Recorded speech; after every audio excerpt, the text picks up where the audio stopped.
Good morning. I'm Mark Allen with Gaper.io, and I'm here today with Nico Bistolfi, the CEO of Piio. That's spelled P-I-I-O. Good morning, Nico. How you doing?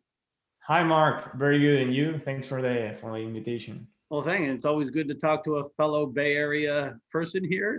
We're not too far apart, maybe about 20 minutes, right? Yeah, that's about it. Yeah. But you came from a long way away. So to start with, can you share a brief background of yourself and your work experience? Well, I'm the co-founder and CEO at Piio. I, before that, I also co-founded the most prominent e-commerce website in my home country, in Uruguay, in South America. The story there is that we bootstrapped from 4 to 150 people in 3 years, and we got to 25 million in annual revenue. That's for a country that the population is 3.5 million.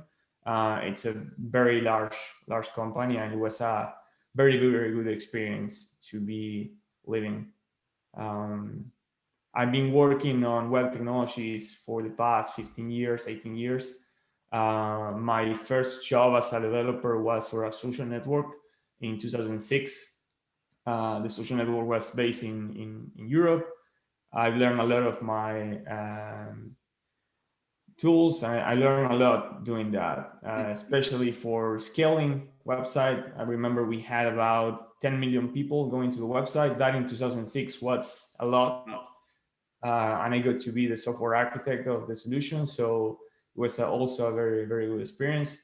And that's how my career started. And today with Piio, what we're trying to do, we're trying to help websites build faster and deliver a better experience to the users. We know that time is money, and every second that your users are waiting for your page to load is a second that they are not buying your product and that they're not seeing what they want to see.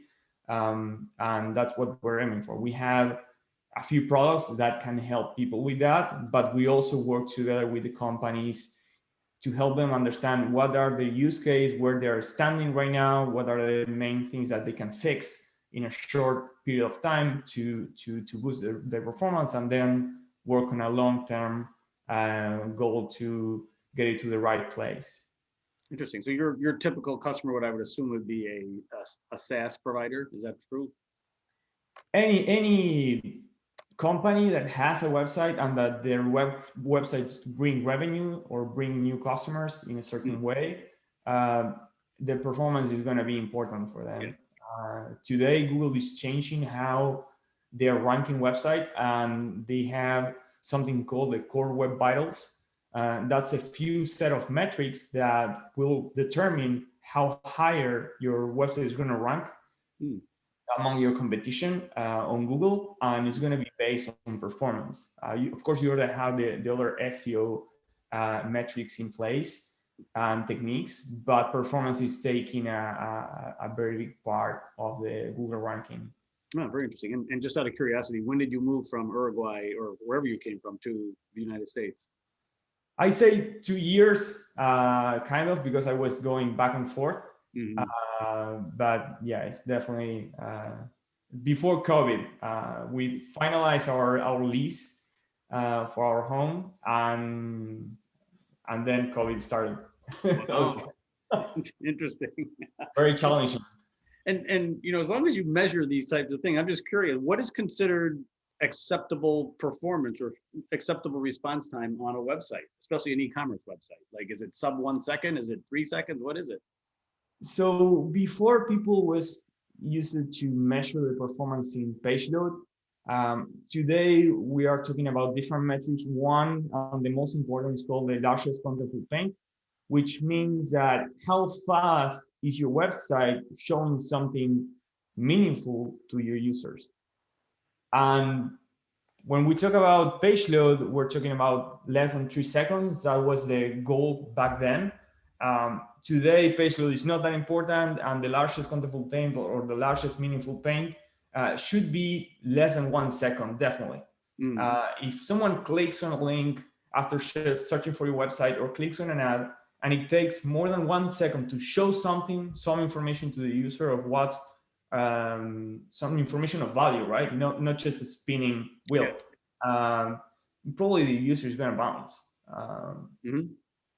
I So agree. No, Yeah, That's I'm the guilty of it. Although I usually wait about 3 seconds. After 3 seconds, these guys are slow. I'm out of here. Yeah, and in mobile, the thing is that even though we have better technology, we have better network connection, times in mobile are going up. They are not going down. Yeah. And that's because we're also incorporating other type of tools, especially for marketing, that are bloating the websites and that are not performing as they should be. Mhm. So it's really hard to be in the balance, and especially to perform well on mobile devices. Yeah.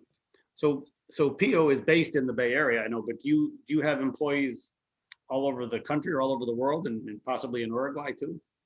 Yeah, well, today we're a very, very small team, small with very, very good seniority on web performance. We are 4 people in total, and we have 2 engineers in Uruguay, and we have 1 marketer working from Argentina. Hmm. So then you're the only one in the US. So you since day one, you've been a remote company, correct? Yeah, that's right. I started working remotely around 2013, Mhm. kind of by force, because I was working from Uruguay with a partner in San Diego in California. So we had to be remote. There was no Yeah. question about what we can do. I was not going to relocate back then. Um, and we managed it very well by the time. We had a call every time we need, and things just moved smoothly. We had, in a certain way, we had the sales team in San Diego and we had the technology team in Uruguay. So we just needed a communication between the sales and the CEO and the tech team to understand what we need to deliver as a product. Mhm. But with Pio was more intentional. We really wanted to provide a better way of working for everyone. We are all going to be apart. In Uruguay, for example, we have one person is in the capital in Montevideo. Another person is about 50 kilometers away. So he doesn't need to travel to Montevideo to an office to get to work. He loves to live there and he doesn't want to move, but it's also a great engineer. So you start, you don't have limits on the type of people you can hire. Yeah. And the type of professionals. I was talking with a engineer from Shopify. They recently canceled their office. I think it was they were building a new office in Canada. They canceled that after COVID, and they said, "Okay, we're gonna go remote. We're gonna be a remote company from now on, and we're gonna change to that." Mhm. And after canceling, they started hiring people in the US and in other parts of the world, very with a much different experience of what they had from the people relocating to Canada. Mhm. And the talent, the quality of the people they were bringing into the company was adding a very good variety of what they already had. And they were very happy about that going on, because before, for them, it was like, yeah, they were having issues trying to get people to relocate to Canada, right? Yeah. No, I know. And where, I don't even know where they headquartered in Canada. Do you know what city? I don't know, maybe Toronto. Probably Toronto. Yeah, that would be my gut feeling. Yeah. That's a pretty big city. So interesting. So what prompted you to move to the Bay Area, since you literally could have lived anywhere in the world? Sorry, what was the question? Why did you move to the Bay Area? Since you're a remote company, you literally could have lived anywhere in the world, right? Yeah, well, initially it was for the meetings, but Oh, that's not happening anymore. yeah, interesting. Uh, So you literally could move anywhere else in the world now, right? Now I could move anywhere else in the world. Actually, we had 2 options also because of the time zone. That's something else that is important to take into Yeah. account for the remote. Um, with Uruguay right now and the Bay Area, we have 5 hours. When we have daylight saving times, we have 4 hours. It's less than that. The other option was New York. Mm. We have only 2 hours of difference on 1 hour in daylight saving times. Mm. So that was pretty good. And yeah, the objective was mostly to be able to go and meet the clients that we have a lot in California and we have a lot in New York too. That was one part. The other part is the relationship with the investors. And the other part is something that as a founder, an entrepreneur, you want to meet and you want to get to know the people that have already walked that road, Yeah. and learn from them. And I think that the best place today, and I think that's still true, is to be in the area to be able to interact with those people and to be able to learn from them. Yeah, that is very true. I agree. There are a lot of people here that have a lot of experience in that. So Yeah. so I mean, you started out as a remote company. You already are. It sounds like you will always be a remote company. But when COVID hit, everybody went remote. Did that cause any problems for you or for any of your customers that you didn't foresee? Well, when COVID hit and everybody was going remote, we were already prepared to work that way. Our wheels were already turning. So we were kind of waiting for the rest of the people to adapt to that. And we were trying to get meetings with new clients or get meetings with the actual clients, with the clients we already have. And we were having issues with that because people were just going crazy about how to adapt to this new way of working. We're like, okay, we're waiting for you to adapt so we can have a talk. We can show you what you can do. There are things that you need to take care right now regarding your performance because everyone is going to be going to your website. And e-commerce sales went up very, very fast. I think that in the US, the e-commerce went up like as similar as the traction that it had in the past 10 years. So in 1 year of COVID, we had the growth in e-commerce that we didn't have 10 years ago in the last 10 years. But they were struggling with fulfillment. If you didn't bought from Amazon, you're probably going to wait 3-4 weeks to get your things delivered. And that, of course, was an issue for us as a company that we're trying to sell to e-commerce. We're trying to sell to companies that have an important web presence. So that was the hard part of it. Yeah, interesting. So did you also help with the fulfillment part, or are you strictly on the technical side? No. But we know for the talks we had that they were struggling in all these areas to adapt to that.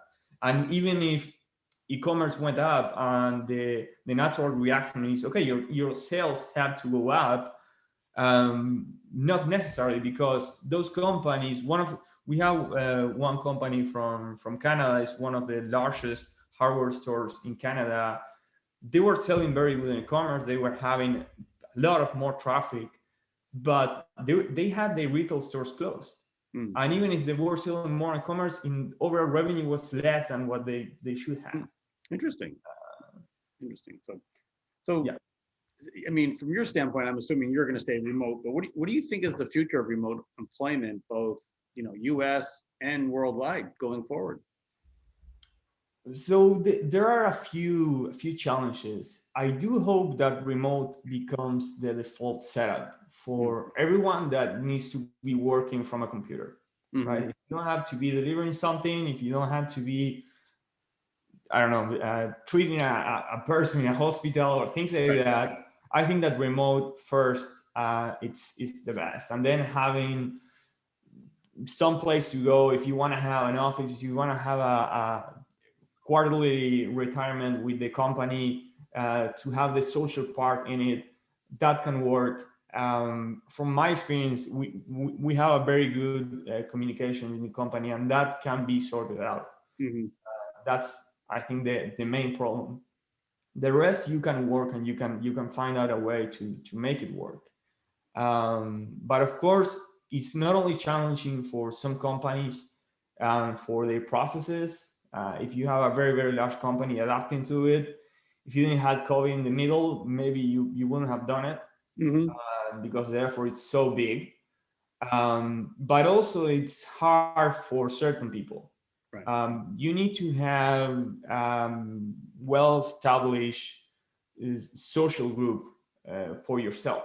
And we know that some people get that in the work. Maybe they don't go play, I don't know, soccer, or they don't go fishing for social activities. And they want to do that at work.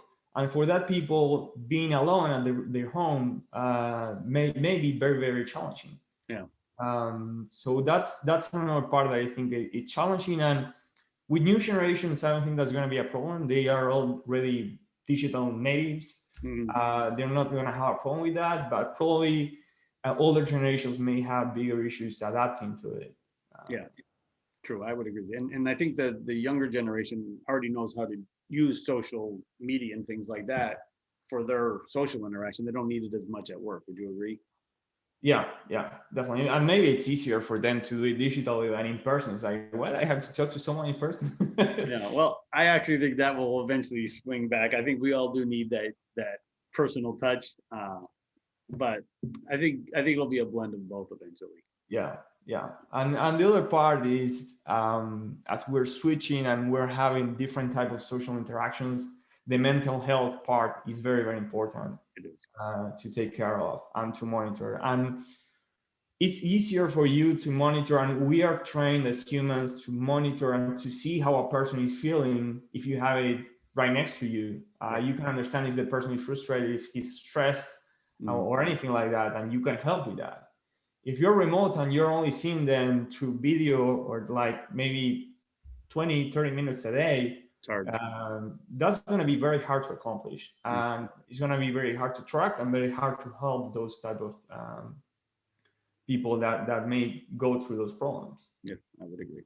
Well, Nico, I want to thank you for your time today. It's been very interesting learning about your product and your journey. I want to wish Piio all the success in the world. I hope you have a great 2021. Thank you very much, Mark. It was a pleasure. Bye.